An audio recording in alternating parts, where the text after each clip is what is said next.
ये हमारा आज का क्वेश्चन है। आई होप आप लोगों ने वीडियो को पॉज करके क्वेश्चन को पढ़ लिया होगा। अब इस क्वेश्चन को सॉल्व करने के लिए सबसे पहले हमारे पास इसकी जो डायग्राम गिवन है, हमें उस डायग्राम के ऊपर फोकस करना पड़ेगा और उसके अंदर जितनी भी फोर्सेस हैं उनको लेबल करना पड़ेगा। तो सबसे पहले इस ब्लॉक के ऊपर हमारे पास जो फोर्स एक्ट कर रही होगी वो होगी ग्रेविटेशनल फोर्स, जो कि स्ट्रेटली डाउनवर्ड एक्ट कर रही होगी। तो यहाँ पर लेट्स सपोज अगर मैं एक पॉइंट ले लूँ और उससे मैं फोर्सेस को ड्रॉ करूं, तो ये मेरे पास आ गई ग्रेविटेशनल फोर्स, जिसे हम कहने वाले हैं Fg। इसके बाद इस ब्लॉक के ऊपर क्योंकि ये मूव नहीं कर रहा है तो इसके ऊपर एक नॉर्मल फोर्स एक्ट कर रही होगी जो कि स्ट्रेट होगी, या फिर हम कह सकते हैं कि परपेंडिकुलर होगी इस ब्लॉक के। तो वो कुछ इस तरह से इसके ऊपर एक्ट कर रही होगी जिसे हम कहने वाले हैं नॉर्मल फोर्स। और अब क्योंकि ये ब्लॉक मेरे पास मूव नहीं कर रहा है तो इसका मतलब है कोई ना कोई फोर्स है जिसने इसको ऊपर से बैलेंस करके रखा हुआ है, इसीलिए ये ब्लॉक स्टैटिक पोजीशन में है और ये डाउनवर्ड मूव नहीं कर रहा है। तो वो कौन सी फोर्स है? वो है इलेक्ट्रिक फील्ड फोर्स, जिसकी डायरेक्शन हमारे पास टूवर्ड्स दिस साइड होगी, जिसे हम कहने जा रहे हैं Fe, यानी कि इलेक्ट्रिक फील्ड फोर्स। अब यहाँ पर इस क्वेश्चन को सॉल्व करने का सबसे आसान तरीका जो है हमारे पास वो ये है कि जो भी फोर्स हमारे पास एक सर्टेन एंगल पर है उसको हम उसके कंपोनेंट्स में डिवाइड करके एक्स एक्सिस को सम अप कर लें और वाई एक्सिस को सम अप कर लें। यानी जो एक्स एक्सिस के कंपोनेंट्स हैं उनको सम अप कर लें और जो वाई एक्सिस के कंपोनेंट्स हैं उनको सम अप कर लें।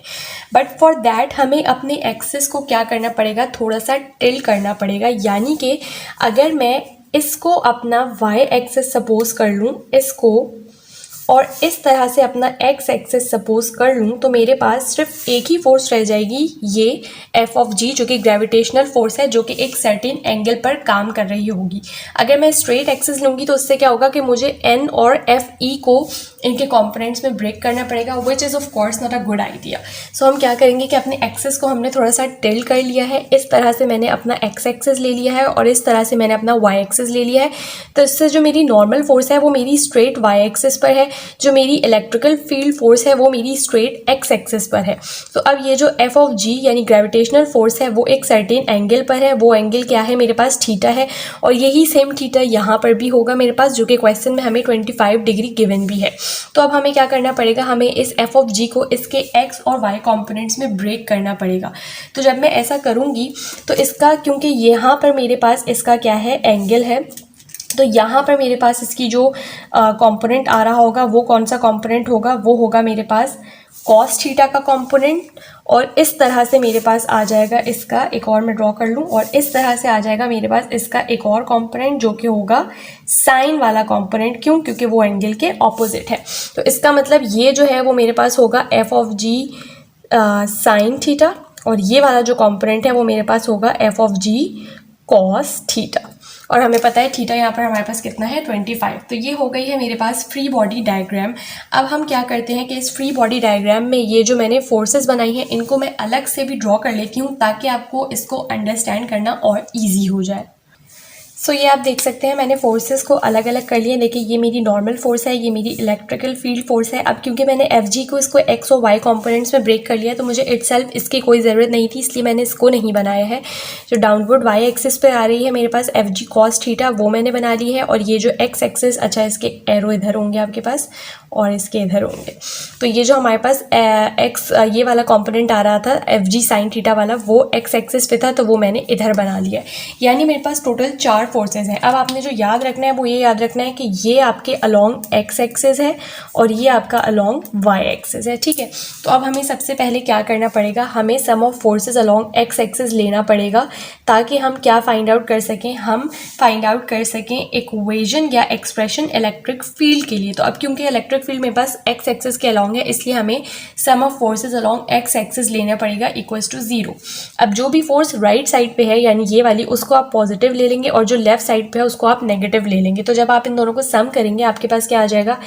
Fe minus Fg sine theta equals to 0, ठीक है।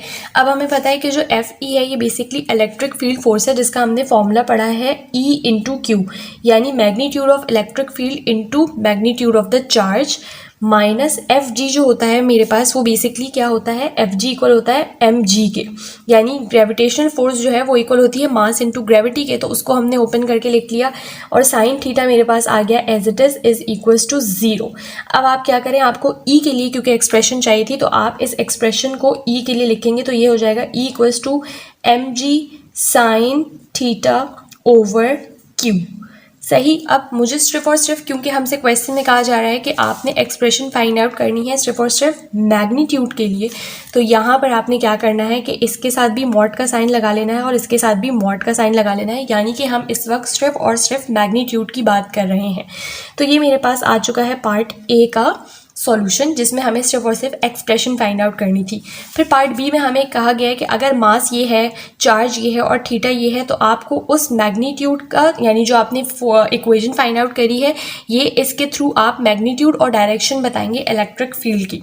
तो सिंपली हमें क्या करना है, इसके अंदर एम जी साइन थीटा और क्यू की वैल्यूज़ को पुट कर देना है, but keep this thing in your mind कि यहाँ पर हमें वैल्यूज स्टैंडर्ड यूनिट्स में नहीं गिवन है, हमें उन्हें स्टैंडर्ड में कन्वर्ट करके पुट करना है। तो पार्ट बी अब हम करने जा रहे हैं, हम निकालने जा रहे हैं मैग्नीट्यूड ऑफ इलेक्ट्रिक फील्ड। तो उसके लिए हमें मास 5.40 ग्राम गिवन है। जब हम इसको केजी में कन्वर्ट करेंगे तो ये हो जाएगा 5.4 एक्सपोनेंट -3। ठीक है जी, हमें पता है स्टैंडर्ड होता है 9.8। साइन थीटा हमें गिवन है 25, तो वो हमने डाल लिया साइन 25 डिवाइडेड बाय चार्ज हमें गिवन है -7, बट हम सिर्फ और सिर्फ इसका क्या लेने जा रहे हैं, मैग्नीट्यूड। तो यहाँ पर हमने मॉड का साइन लगा लिया -7। माइक्रो को कन्वर्ट करने के लिए हमें लगाना पड़ेगा एक्सपोनेंट -6। ठीक है, तो ये हमारे पास तमाम की तमाम वैल्यूज़ को हमने स्टैंडर्ड यूनिट्स में पुट किया है। अब सिंपली आपने इसको अपने कैलकुलेटर में पुट करना है और जब आप पुट करेंगे तो जो आपके पास आंसर आएगा वो आएगा 3195 और इसका यूनिट होता है न्यूटन पर कूलम। तो ये मेरे पास आ चुकी है मेरे पास मैग्नीट्यूड इलेक्ट्रिक फील्ड का। अब हमें डायरेक्शन भी बतानी है, तो डायरेक्शन के लिए आपको एक चीज़ जो याद रखनी पड़ेगी, वो क्या याद रखनी पड़ेगी कि देखें मेरे पास इलेक्ट्रिक फील्ड जो थी वो किस तरफ है, ऊपर अपवर्ड जा रही है। तो अगर मैं इसको फॉर एग्जांपल यहाँ पर रफली ड्रॉ करूँ तो वो इस तरह से जा रही है। और इलेक्ट्रिक फील्ड के अंदर हमारे पास जो चार्ज है वो कौन सा गिवन है, नेगेटिव चार्ज गिवन है। तो यहाँ पर अगर मैं इसका एक नेगेटिव चार्ज ड्रॉ कर लूँ तो अब मेरे पास, हमने ये बात पढ़ी हुई है कि electric force is pointing up the ramp and we have a negative charge, and for negative charge electric force points in the direction that is opposite to electric field। यानी कि अगर मेरे पास इलेक्ट्रिक फील्ड की direction upward है और एक negative charge है उसके अंदर, तो जो इलेक्ट्रिक फोर्स होगी उसकी डायरेक्शन ऑपोजिट होगी उस इलेक्ट्रिक फील्ड के। अगर ये इलेक्ट्रिक फील्ड ऊपर की तरफ है तो इलेक्ट्रिक फोर्स की डायरेक्शन कहाँ होगी, सॉरी इलेक्ट्रिक फील्ड की डायरेक्शन कहाँ होगी, डाउनवर्ड डायरेक्शन होगी। तो ये मेरे पास इलेक्ट्रिक फील्ड की डायरेक्शन है। तो इसका मतलब कि जो मेरे पास इलेक्ट्रिक फील्ड की डायरेक्शन है वो डाउन द रैम्प है। तो आप यहाँ पर पार्ट इसके जो डायरेक्शन हमसे पूछी हुई है उसके लिए लिख सकते हैं डाउन द रैम्प। सही। तो ये हमारे पास हमारा क्वेश्चन कंप्लीट हो चुका है। आई होप आप लोग को क्वेश्चन समझ में आ गया होगा। कोई क्यूरी है आप मुझसे कमेंट सेक्शन में पूछ सकते हैं। चैनल को सब्सक्राइब करना मत भूलें, वीडियो को अपने फ्रेंड्स के साथ भी शेयर करें।